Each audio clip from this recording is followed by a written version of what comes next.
semua, salam sejahtera Malaysia. Hai semua, salam sejahtera Malaysia. Hai semua, salam sejahtera Malaysia. Hai semua, salam sejahtera Malaysia.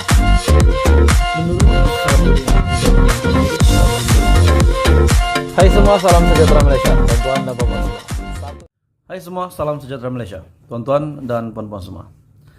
Hari ini ada satu ulasan menarik yang saya nak kongsi dengan Anda semua berkaitan dengan kenyataan Hadi Awang, di mana setelah ahli parlimen Marang tersebut telah didakwa terlibat rasuah semasa kempen pilihan raya umum ke-15.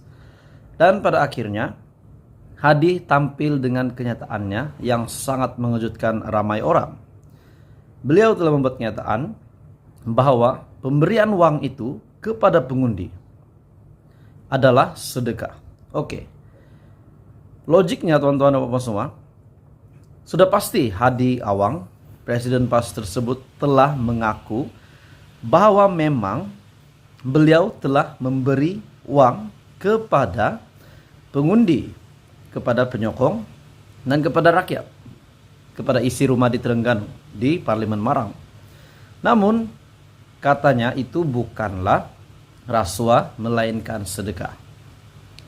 Akhirnya, Isham Jalil, beliau membuat kenyataan, yaitu bahwa memberi uang kepada pengundi bukan sedekah, itu sogokan, menurut Isham.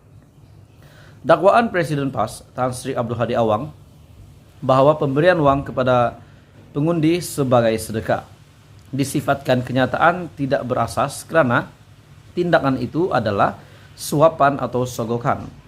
Ketua Penerangan UMNO Isham Jalil berkata, sedekah tidak ada timbal balas dan ia ikhlas diberikan kepada orang yang memerlukan. Kalau begitu tuan-tuan dan bapak semua, bila-bila pun kita boleh bagi duit, tetapi pada ketika itu adalah pilihan raya umum ke-15, waktu berkempen, dan telah didakwa bahwa Hadi Awang dan beberapa calon PAS yang lain di Terengganu, yaitu di Kemaman, di Kuala Terengganu, dan juga di Marang, mereka terlibat dengan pemberian uang yang didakwa oleh Hadi bukan rasuah tetapi sogokan. Apa komen Anda tuan-tuan dan puan-puan semua? Setakat ini adakah Anda setuju bahwa kenyataan Hadi ini, pemberian uang itu adalah bukan rasuah tetapi pemberian sedekah? Sebelum kita teruskan, saya memohon jasa baik Anda untuk tekan butang like, share video ini, dan tolong bantu saya kembangkan channel ini dengan tekan butang like, dengan tekan butang subscribe. Jadi menurut Isham Jalil, beliau berkata sedekah tidak ada timbal balas dan ia ikhlas diberikan kepada orang yang memerlukan. Jika sesuatu transaksi itu ada timbal balasnya, ya bukanlah sedekah tetapi lebih kepada perniagaan, suapan, sogokan, atau rasuah, atau lain-lain transaksi selain sedekah. Saya berpikir tuan-tuan dan bapak semua, sekiranya benar memang RM500 sehingga RM1000 yang diberikan kepada setiap isi rumah, setiap pengundi di Terengganu. Saya sudah buat kajian bahwa penduduk di Terengganu yang mempunyai seramai 1 juta lebih penduduk. Bayangkan saja, sekiranya isi rumah ada 500.000 keluarga, dan sekiranya semua diberikan uang, tapi kita tahu majority kemenangan di Terengganu adalah daripada Perikatan Nasional. Jadi saya berpikir untuk memberi uang yang sebegitu banyak, yang menurut Hadi Presiden PAS itu adalah sedekah, saya berpikir dari mana uang ini? Adakah RM 1 juta cukup, 2 juta cukup, ataupun mungkin lebih? Apa komen Anda tuan-tuan dan bapak semua? Adakah ini berkaitan juga dengan isu yang panas ketika ini, yang mengaitkan nama Perdana Menteri bekas Perdana Menteri, semasa era Muhyiddin Yassin menjadi Perdana Menteri, semasa era Perikatan Nasional menjadi kerajaan mentadbir dahulu?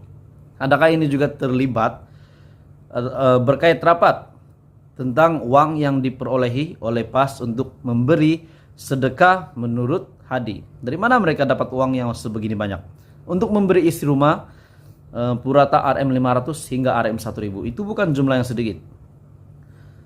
Memberi duit kepada pengundi semasa pilihan raya dan menyuruh mereka bersumpah untuk mengundi PAS itu bukan sedekah. Itu sogokan atau rasuah menurut Isham. Abdul Hadi sebelum ini mempertahankan pengagihan wang oleh segelintir individu kepada pengundi ketika PRU15 dengan mendakwa ia adalah sedekah. Jika kontraktor proyek Tebatan Banjir yang mendapat kontrak secara rundingan terus RM15 bilion ingin memberi duit kepada ahli politik Perikatan Nasional atau PAS dalam kerajaan yang meluluskan kontrak ini pun bolehlah dikategorikan sebagai sedekah. Duit ini mereka guna untuk sedekah kepada pengundi dalam pilihan raya. Dan sebahagian duit dari dana kerajaan sebanyak RM92.5 bilion yang diberikan komisen oleh kontraktor kepada broker, kepada menteri atau ahli politik kerajaan PN yang sedang disiasat SPRM, itu pun bolehlah dikira sedekah jika dalil Abdul Hadi ini diguna pakai menurut Isham. Justru beliau juga mengingatkan Abdul Hadi supaya tidak mencari dalil semata-mata mahu menghalalkan rasuah kepada pengundi. Jika rasuah pengundi ini halal, kemanakah sistem politik dan demokrasi negara ingin dituju apabila parti dan ahli politik boleh sewenang-wenangnya merasuah pengundi atas nama sedekah untuk menang pilihan raya? Betul, politik memang memerlukan uang. Namun jika inilah sistem yang sedia ada, ia adalah suatu sistem yang amat buruk dan perlu diubah dan bukannya dibuat dengan lebih teruk umpama politik uang on steroid seperti yang dilakukan oleh Perikatan Nasional dalam pilihan raya baru-baru ini dan semasa menjadi kerajaan selama 17 bulan. Jadi tuan-tuan dan bapak semua, kalau benar pun Hadi membuat dakwaan bahwa itu bukan rasuah tetapi sedekah, sama juga tuan-tuan dan bapak semua, sama juga ceritanya dari mana mereka boleh mempunyai duit yang begitu banyak untuk memberi, untuk dapat diberikan kepada pengundi. Adakah memang berkait dengan isu yang dikaitkan dengan nama bekas Perdana Menteri Muhyiddin Yassin berkenaan dengan RM45 bilion masuk akun bersatu, beberapa lagi dakwaan yang lain, isu seleweng dana RM92.5 bilion, RM15 bilion, RM10 bilion, RM1,16 bilion dan banyak lagi. Jadi memang menjadi tanda tanya ramai orang, dari mana PAS, dari mana Perikatan Nasional, pimpinan Muhyiddin Yassin sebagai pengurusinya, dan juga timbalan pengurusi Perikatan Nasional Hadi Awang selaku Presiden PAS. Adakah memang mereka mempunyai duit yang begitu banyak sekali di dalam account yang memang mereka perolehi daripada isu-isu dana yang diseleweng ini?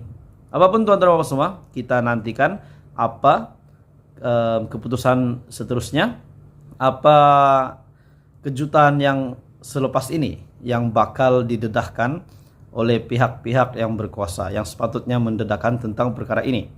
Selain daripada pendedahan daripada Perdana Menteri Datuk Seri Anwar Ibrahim bahwa memang ada kecurangan yang keterlaluan di dalam MOF ataupun Kementerian Keuangan.